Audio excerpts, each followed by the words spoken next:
Well, thank you, Jim. I appreciate that. You know, there's some moments in life that you never forget. There's the moment you learn how to ride a bike. It was right around the corner for me. It was the day we moved to Northville. Johnny Traskus taught me how to ride a bike, the day I moved here. The day you get married. You don't ever forget the day you get married. The day your kids are born. You don't forget those days. But there was another day for me.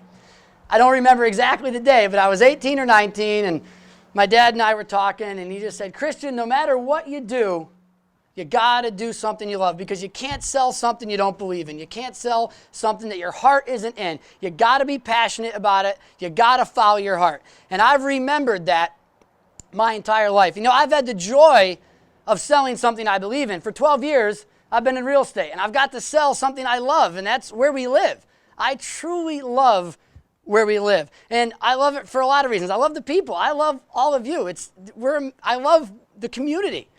I love the culture. I love the land. I love the seasons, even winter. All right? I love all the seasons. You know, I wouldn't want to live anywhere else in the world but right here. But, you know, despite that love, I got a lot of concern. And I think you do too. We're concerned about the future. We're concerned about whether or not our kids will be able to stay in this land, in this area that we love, or will they move out of the area like so many have due to lack of opportunity? Will they not be able to afford the high cost of living here and be run out by what our state government is doing? I'm worried about my family. You know, my parents and my sisters and my grandmother, will they be able to stay here? I'm worried about my friends. Unfortunately, in real estate, I have to sell houses when some of my friends move out of state. And I hear the reasons they're moving out of state, and it breaks my heart because I love New York. You know, I'm a small business owner, and I see firsthand every day why New York is continually ranked as one of the worst business climates in the country. I mean, that's not news. We've seen and heard that for years now. We are overregulated and we are overtaxed. And all we need is common sense solutions. But what do we get from Albany? We get corporate handout programs like Startup New York. Maybe you saw it this week. Thomas DiNapoli, who's the same party as the governor, came out with an audit. $211 million for 76 jobs created in Startup New York. Now, I'm not a Harvard grad, but I think 2.7 million, which is what the math works out to be per job, I think that's a raw deal. And I think that you would agree that 2.7 million per job is not really jobs creation. It's a corporate handout. I actually call it stick and carrot economic policy. They hang the carrot out in front of the companies while the rest of us are suffering, while the rest of our businesses can't operate. But you know, it's not just the economic things I'm concerned about. I'm concerned about our freedoms, specifically our Second Amendment rights, which are being taken away. Not maybe taken away, they are being taken away. And they're going to continue to do that if we don't stand up. I'm concerned about our educational freedom. I'm concerned about my children in the public school, where Albany and Washington are continuing to control our public schools. We need to return the control to the administrators, to the teachers, back to the local level. We don't need Albany and Washington. We need local control.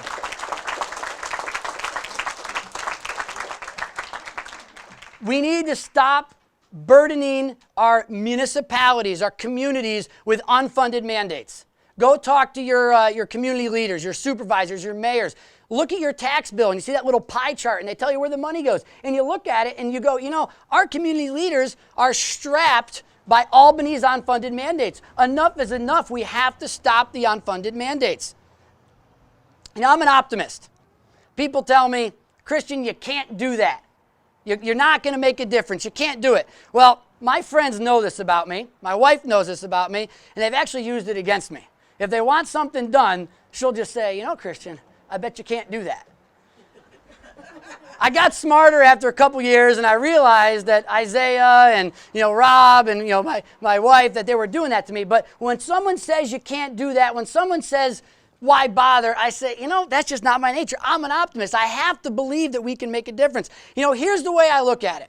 We can agree that New York is going in the wrong direction, that things are getting worse, not better. And it's been that way almost, I'm pretty sure, my entire life. As long as I've been an adult, that's what I've seen. New York going in the wrong direction.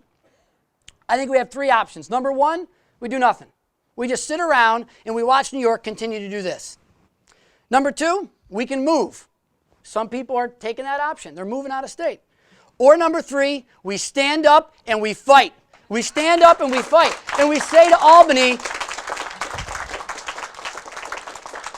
We say to Albany, enough is enough. Now, number 1 and number 2, they don't work for me, and I'm guessing by the applause that number 3 is what we want to do, that we want to stand up and we want to fight.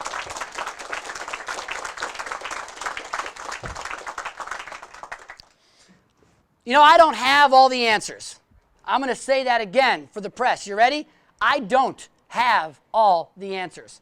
But you know what? I know who does. You know who that is? That's the people of New York State. We have the answers. All Albany needs to do is listen, but they're not listening to us. That's one of the reasons I'm announcing so early.